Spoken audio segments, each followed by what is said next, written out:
ዛሬ የምንነግራችሁ ታሪክ ስለ አንዲት ጥንታዊ ምስል ወይም ስለ ጠፋ ስልጣኔ ብቻ አይደለም። ይልቁንም ለ4000 ዓመታት ስሙንና መልኩን እየቀያየረ በተላለቅ የሰው ልጅ ታሪኮች ውስጥ እንደ ጥላ አብሮን ስለዘለቀውና ዛሬም ድረስ በዘመናዊው ዓለም ስውር ተጽዕኖውን ስላላቆመው በዓል ስለተባለው ሚስጥራዊ አካል ነው። ብዙዎቻችን በዓልን በታሪክ መጽሐፍት ውስጥ ብቻ ያለ የጥንት ሰዎች ጣዖት አድርገን እናስበው ይሆናል። ነገር ግን እውነታው ከዚያ እጅግ የራቀ ነው።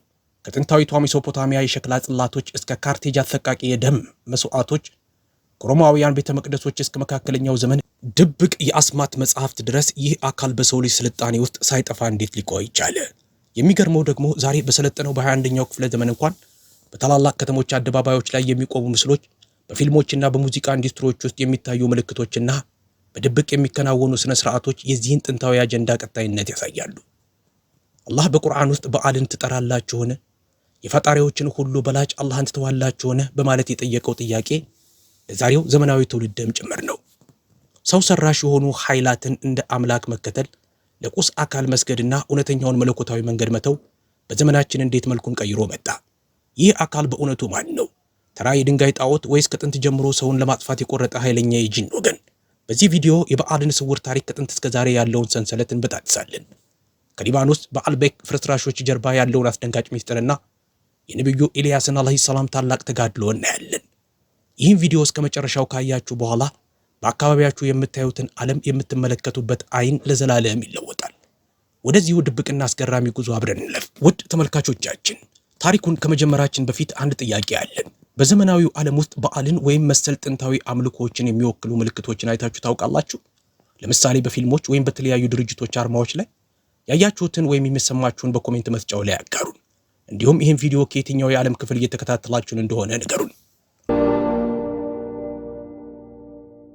በቁርአን ውስጥ ስሙ የተጠቀሰ አንድ ጣዖት አለ።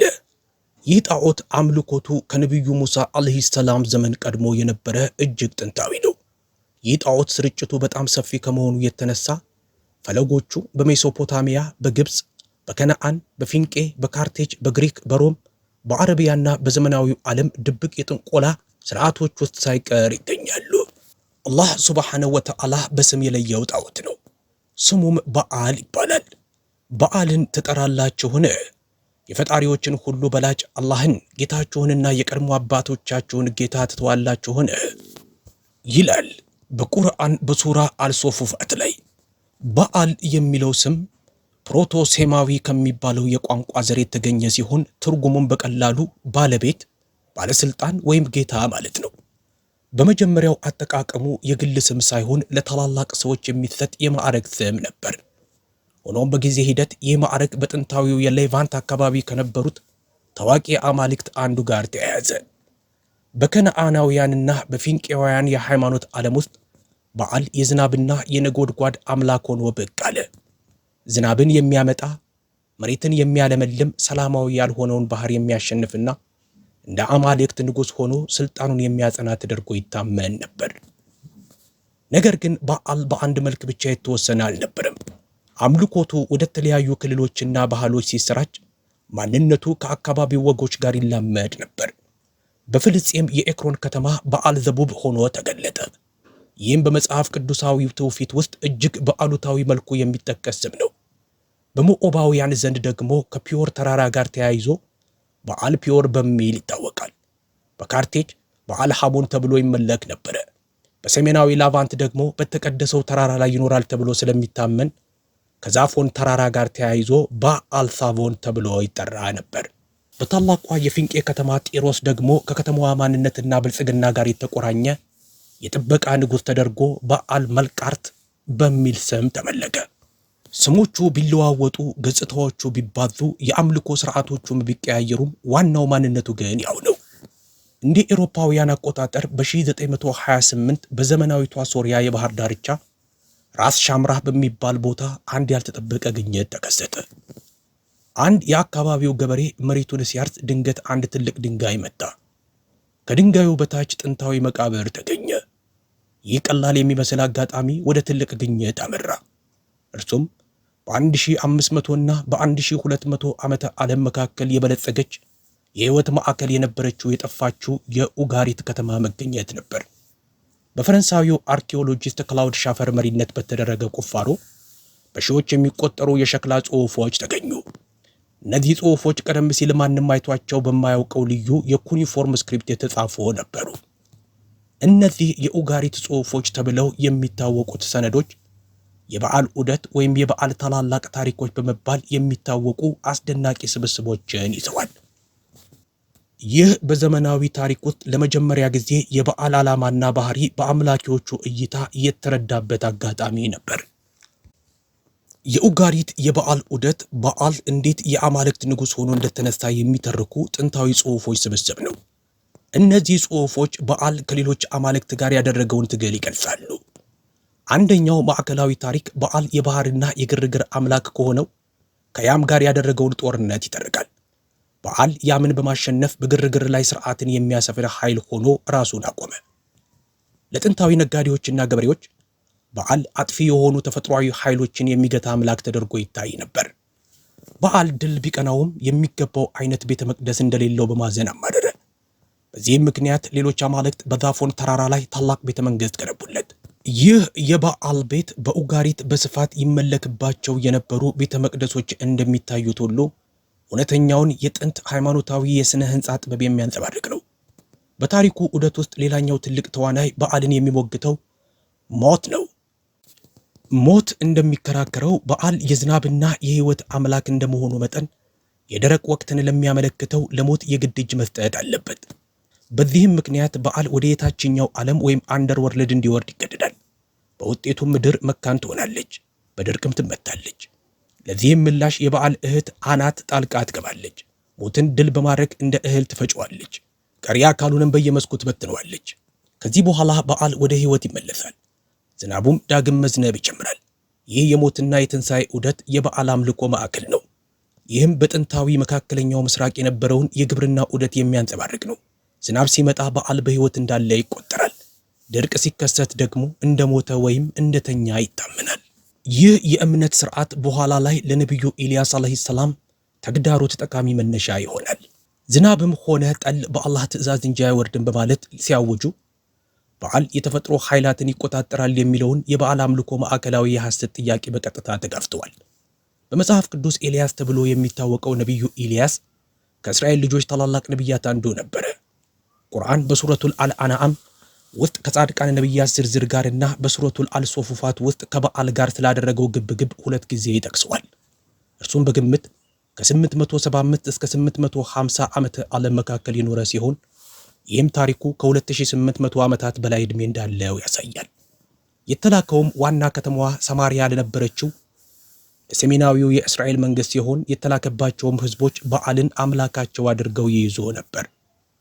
በዚህ ወቅት የበዓል አምልኮ መስፋፋትን ለመረዳት በእስራኤል መንግሥት የነበረውን የኦምሪ ስርወ መንግሥት የአርኪኦሎጂና የታሪክ መዝገብ መመርመር አስፈላጊ ነው። ንጉሥ ኦምሪና ልጁ አክዓብ ዓለም አቀፋዊ ጥምረትንና ንግድን በመጠቀም መንግሥታቸውን ለማጠናከርና ለማዘመን ጥረት አድርገዋል። ከእነዚህ ጥምረቶች መካከል እጅግ ጉልህ የሆነው አክዓብ የሲኖዳውያን ወይም ፊንቄያውያን ንጉሥ የኢትባዓል ልጅ የሆነችውን ኤልዛቤልን ማግባቱ ነበር።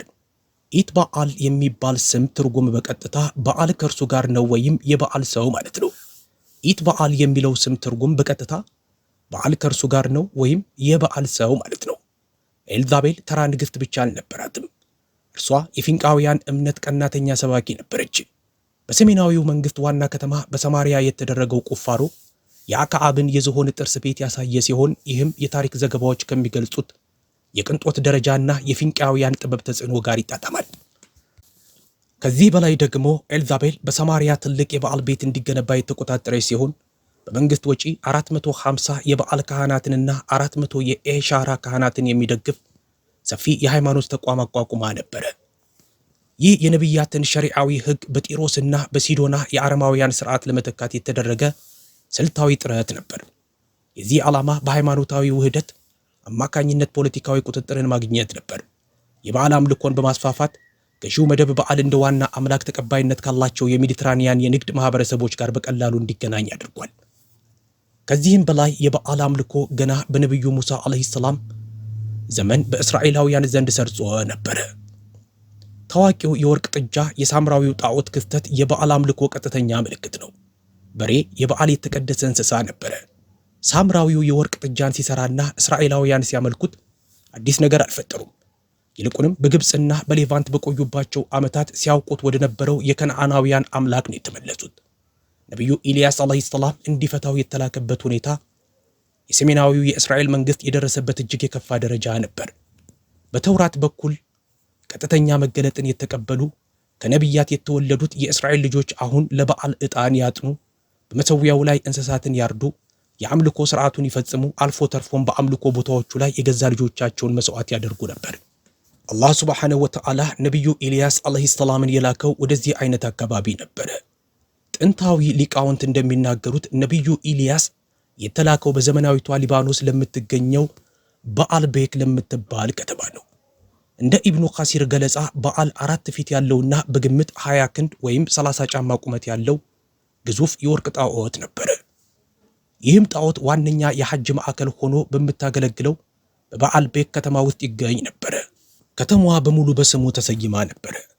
የበቃ ሸለቆ፣ በዓል ኦፍ ዘ ቤካ ቫሊ። ያቺ ከተማ ዛሬም አለች።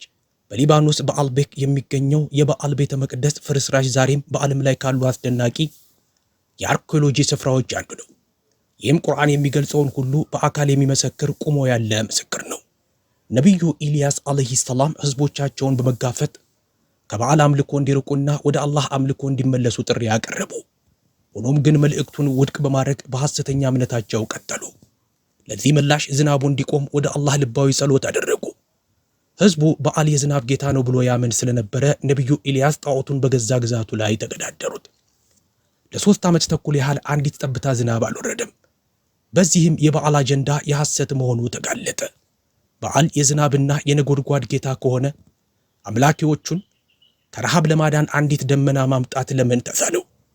በዚህ ወቅት ነቢዩ ኢልያስ አለይሂ ሰላም እንደ ስደተኛ ይኖሩ ነበር። ንጉሥ አክዓብና ንግሥት ኤልዛቤል የራሳቸውን ጥመት አምነው ከመቀበል ይልቅ ለመንግስቱ መከራ ነቢዩን ተጠያቂ በማድረግ በአማኞቹ ላይ የሚያደርሱትን ስቃይ አጠናክረው ቀጠሉ። የእስራኤል መንግስት ኃይል እየቀነሰና የአሶር ግዛት ወደ ምዕራብ እየተስፋፋ ሲመጣ የበዓል አምልኮ ማዕከል ከሌቫንት መካከለኛው ክፍሎች ወደ ፊንቄ ባህር ዳርቻ ከተሞች ቀስ በቀስ ተዛወረ።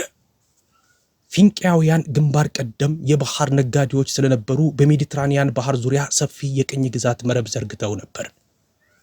የአርኪኦሎጂና የታሪክ ማስረጃዎች እንደሚያሳዩት እንደ ቆጵሮስ፣ ሲሲሊና በአይቤሪያ የባህር ዳርቻዎች ስፍራዎችን በመሰረቱባቸው ቦታዎች ሁሉ ለበዓል የተሰጡ ቤተ መቅደሶችን ገንብተዋል።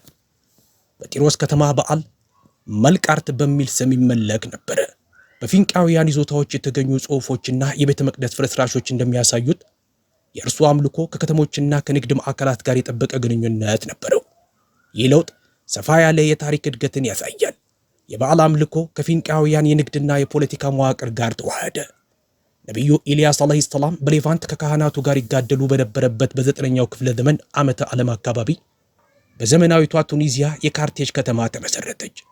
ካርቴጅ ውሎ አድሮ የሮም ቀጥተኛ ተቀናቃኝ በመሆን በምዕራባዊ ሜዲትራኒያን ትልቁ ልዕለ ኃያል ሆነች። የካርቴጅ ሃይማኖት ማዕከላዊ አካል ደግሞ እስራኤላውያን ያመልኩት የነበረው ያው በዓል ወይም በዓል ሐመን ነበር። እዚህ ጋር ነው በበዓል ታሪክ ውስጥ ካሉት ጨለማ ውይይቶች አንዱ የሚጀምረው።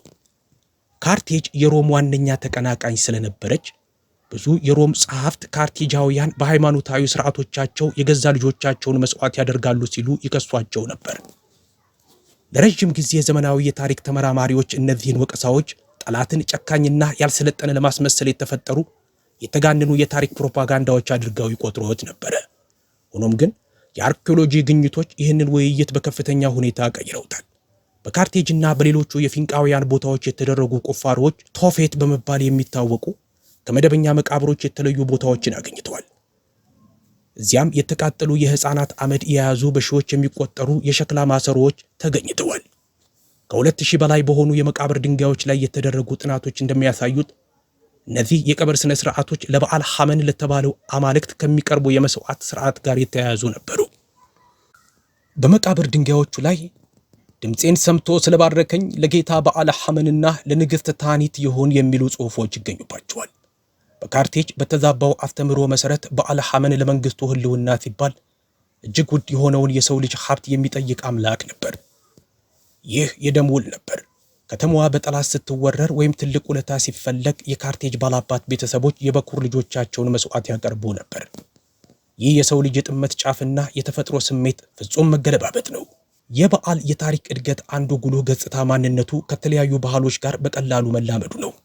ግሪኮችና በኋላም ሮማውያን በመካከለኛው ምስራቅ የበዓል አምልኮን ሲያጋጥሙ ሙሉ በሙሉ ውድቅ አላደረጉትም። ይልቁንም የባዕድ አማልክትን በራሳቸው ሃይማኖታዊ መዋቅር የተረጉማቸው ነበር። ለግሪኮች የምስራቁ የዝናብ አምላክ በግልጽ ዙስ ነበር። በሶሪያ ተራሮች ላይ ዙስ ካሲዮስ ብለው ያመልኩ ነበረ። ይህም የዛፎን ተራራ በዓል ግሪካዊ ስያሜ ነበር። ሮማውያን ሌቫንትን ሲቆጣጠሩ ጥንታዊ የበዓል ቦታዎችን ወደ ሮማውያን መቅደሶች ለወጧቸው። ለዚህም ትልቁ ምሳሌ በዓልቤቅ ነው። ካርቴጅ በ146 ዓመተ ዓለም በሮም ከጠፋች በኋላ የሮም አገዛዝ በሰሜን አፍሪካ ተስፋፋ። የቆየው የፊንቃውያን ሃይማኖት ግን በቀላሉ አልጠፋም። የበዓል ሐሞን አምልኮ ቀጠለ። ነገር ግን በሮማውያን ተጽዕኖ ቀስ በቀስ ከሮማውያኑ አምላክ ሳተርን ጋር ተቀላቀለ። ይህም አማልክትን በተለያዩ ባህሎች መካከል የማዋሃድ የታሪክ ሂደት ነው። በዘመናዊቷ ቱኒዚያና አልጄሪያ የተደረጉ ቁፋሮች ከጥንት ክርስትና ዘመን ጀምሮ የነበሩ በርካታ የሳተርን መቃብር ድንጋዮችን አግኝተዋል። እነዚህ የድንጋይ ሐውልቶች ቀደም ሲል ለበዓል ሐሞን ይቀርቡ ከነበሩት ጋር በቅርጽም ሆነ በምልክት በጣም ይመሳሰላሉ። በዓል ስሙን በተለያዩ ባህሎችና ስልጣኔዎች ውስጥ እንዴት እንደለወጠ ተመልከቱ። ሆኖም ግን በጭራሽ አልጠፋም። የበዓልን ታሪካዊ አመጣጥ እንዴት ከሜሶፖታሚያ ተነስቶ በእስራኤል ልጆች ሃይማኖታዊ ሕይወት ውስጥ እንደገባና ለዘመናት ሳይጠፋ እንዴት እንደቀጠለ አይተናል። ይልቁንም ተላመደ። በግሪኮች ዘንድ ዚዩስ፣ በሮማውያኖች ዘንድ ሳተርን ተባለ። ተጽዕኖም ግብጽ ድረስ ደረሰ። በተለያዩ ስሞችና ቅርጾች ደጋግሞ በመታየት ሰዎችን ከእውነተኛው ቅን መንገድ ማራቁን ቀጠለ። ነገር ግን በዓል በእውነታው ማን ነው? ሰዎች የሚያመልኩት ተራ ጣዖት ወይስ ከዚያ በላይ የሆነ ነገር? በታሪክ መዝገቦች ውስጥ የበዓል ምስል ወጥና የሚታወቅ ነው። ኮኒካል የራስ ቁር የደፋ በሬ የተቀደሰ እንስሳው በመሆኑም ቀንድ ያለው ብርቱ ወጣት ተዋጊ ሆኖ ይሳላል። በአንድ እጁ መዶሻ ወይም መብረቅ ይይዛል። አንዳንዴም ጫፉ ወደ ዛፍ ወይም ተክል የሚለወጥ ጦር ይይዛል። በመካከለኛው ዘመንና በህዳሴው ዘመን አውሮፓ ውስጥ ግሪሞዌር በመባል የሚታወቁ በርካታ ድብቅ የጥንቆላ ጽሑፎች በሊቃውንትና በምስጢረኞች መካከል መሰራጨት ጀመሩ። እነዚህ ጽሑፎች የማይታዩ ፍጥረታትን፣ አጋንንት ወይም መናፍስትን ለመጥራት ለመሰየምና በምልክት ለመቆጣጠር የሚያገለግሉ መመሪያዎች ነበሩ። ከእነዚህ ውስጥ አንዱ ዘሌሰርኪ ኦፍ ሰለሞን ወይም ክላቪኩላ ሰሎሞኒስ የሚባለው ሲሆን በ17ኛው ክፍለ ዘመን የታወቀውን ቅርጽ ቢይዝም እጅግ ጥንታዊ ከሆኑ የአስማትና የሃይማኖት ወጎች የተቀዳ ነው። ይህ መጽሐፍ ከነቢዩ ሱለይማን ዓለይሂ ሰላም ጋር ተያይዞ ይጠቀሳል። በመሆኑም በታሪክ ዘመናት ሁሉ የመጽሐፍቱ ሰዎች ነቢዩ ሱለይማን አስማት ይለማመዱ ነበር የሚሉ የሐሰት ክሶችን ሲያቀርቡ ኖረዋል። ሆኖም ግን በእውነታው አላህ ሱብሓነሁ ወተዓላ ለነቢዩ ሱለይማን ዓለይሂ ሰላም ልዩ ችሎታዎችን ለግሷቸዋል። ነፋስን የመቆጣጠር፣ ከወፎች ጋር የመግባባትና በማይታዩ ፍጥረታት እንደ ጂኒ ባሉ ላይ ስልጣን ሰጥቷቸዋል። እነዚህ መለኮታዊ ስጦታዎች እንጂ የድግምት ስራዎች አልነበሩም። ከነቢዩ ሱለይማን ዓለይሂ ሰላም ሞት በኋላ የእስራኤል ልጆች ቀስ በቀስ ወደ ጣዖት አምልኮ ተመለሱ። መንግስታቸውም ለሁለት ተከፈለ። ሰሜናዊው የእስራኤል መንግስትና ደቡባዊው የይሁዳ መንግስት። ቀደም ብለን እንደተወያየነው በሰሜናዊው መንግስት የበዓል አምልኮ ዳግም አንሰራራ። ነቢዩ ሱለይማን ዓለይሂ ሰላም በጂኖች ላይ ስልጣን ተሰጥቷቸው ነበረ። የመጀመሪያውን ቤተ መቅደስ ግንባታን ጨምሮ ከባድ ስራዎችን እንዲሰሩ ያዟቸው ነበር። የሱለይማን መጽሐፍት በዚህ ጽሑፍ ውስጥ አንድ በጣም የሚስብ ዝርዝር ይዘዋል። ቤልዘቡብ የተባለ በሌላ ስሙ ባአል ወይም በአል ተብሎ የሚጠራ በአጋንንት መካከል ንጉሥ ተደርጎ የሚገለጽ ኃይለኛ ጋኔን ማረኩ ይላል። ቤልዘቡብ የሚለው ስም በአል ዘቡል ከሚለው ጋር የተያያዘ ሲሆን ትርጉሙም ልዑል በአል ማለት ነው። ይህም በፍልስጤም ኤክሮን ከተማ ይመለክ የነበረ አካል ነው። ይህ ሁሉ የሚያመለክተው በዓል ዝም ብሎ የታሰበ ጣዖት ብቻ ሳይሆን ካልታየው ዓለም ወይም ገይብ ያለ እውነተኛ ፍጡር መሆኑን ነው። እርሱ በሰይጣን ስር ካሉ አጋንንት መካከል አንዱ ሲሆን ከፍተኛ የስልጣን ደረጃም አለው። ዓላማው በሰው ልጆች ውስጥ ያሉ ድክመቶችን መፈለግና ያንን በመጠቀም ብልሽትን ማስፋፋት ነው። እንደሚታየው መልካምነትና ኃይል ባለበት ቦታ ሁሉ የበዓል አሻራ ሊገኝ ይችላል። ምክንያቱም ያንኑ ኃይል በመጠቀም መልካሙን ወደ ክፉ ለመቀየር ይፈልጋል። የበዓል አምልኮ መሰረቱ መለኮታዊ ባህሪያትን መስረቅ ነው። ጌታ፣ አዛዥ፣ ባለቤት፣ አስተዳዳሪ፣ እነዚህ የአላህ ስሞችና ባህሪያት ናቸው። የበዓል አምልኮ ማታለል የሚጀምረው አንድ የተፈጠረ ነገር በእነዚህ ስሞች መጠራት ሲጀምር ነው። ቁርአን በሱረቱል አልአራፍ እንዲህ የሚለው ለዚህ ነው፣ ለአላህም መልካም ስሞች አሉት፣ በእነርሱም ጥሩት፣ እነዚያንም በስሞቹ የሚያጠሙትን ተዋቸው። ይሰሩት የነበረውን ዋጋ ይመነዳሉ። የአንድን ድንጋይ ጣዖት ጌታ ብሎ መጥራት የዚህን ትእዛዝ ፍጹም መጣስ ነው። ከእስልምና እይታ አንጻር የበዓል አጀንዳ የራሱ የኢብሊስ ወይም ሰይጣን አጀንዳ ነው። ለአላህ ብቻ የሚገባውን አምልኮ ወደ ሌላ ማንኛውም ነገር ማዞር። በገዛ ዘመናችን እንኳ የበዓል ምስል ከታላላቅ ክፉ ድርጊቶች ጋር ተያይዞ ማየት ይቻላል። ከሺዎች ከዓመታት በፊት ይህ አካል ሙሉ ብሔራትን አሳስቷል። አሁንም ቢሆን ያንን ማድረጉን ቀጥሏል ይባላል። የበዓል አምልኮ ከኡጋሪት ጽላቶች እስከ ካርቴጅ ጫፎች፣ ከጥንቷ ሮም ሃይማኖታዊ ባህል እስከ አውሮፓ የድብቅ አስማት ወጎችና እስከ ዘመናዊ አስተሳሰቦች ድረስ ለ4000 ዓመታት ያህል በሰው ልጅ ታሪክ ውስጥ መዝለቁ የበዓልን ኃይል የሚያሳይ አይደለም። ይልቁንም ሰዎች ከመለኮታዊ መገለጥ ወህይ ሲርቁ የሚከሰተውን የሰው ልጅ ጥመት ቀጣይነት የሚያንጸባርቅ ነው። በቁርአን ውስጥ እንደተጠቀሰው በዓልን ትጠራላችሁን? የፈጣሪዎችን ሁሉ በላጭ አላህን ጌታችሁንና የቀድሞ አባቶቻችሁን ጌታ ትተዋላችሁን? ይላል። ይህ አንቀጽ በዓልን ከማውገዝ በላይ የሆነ ነገር ያደርጋል። ግልጽ የሆነ መከራከሪያ ያቀርባል። እያደረጋችሁ ያላችሁትን ተመልከቱ። እናንተን አባቶቻችሁንና ሁሉንም ነገር የፈጠረውን ትታችሁ ይህንን ነገር ትጠራላችሁ ይላል። መከራከሪያው ምክንያታዊ ነው። ንጽጽሩን ተመልከቱ። ይህ ንጽጽር አሳማኝ ነውን? የበዓል ታሪክ ነበር። ይህ ታሪክ የሚያስተነትነን ነገር እንደሰጣችሁ ተስፋ አደርጋለሁ። እስከሚቀጥለው ምዕራፍ ድረስ ደህና ሰንብቱ።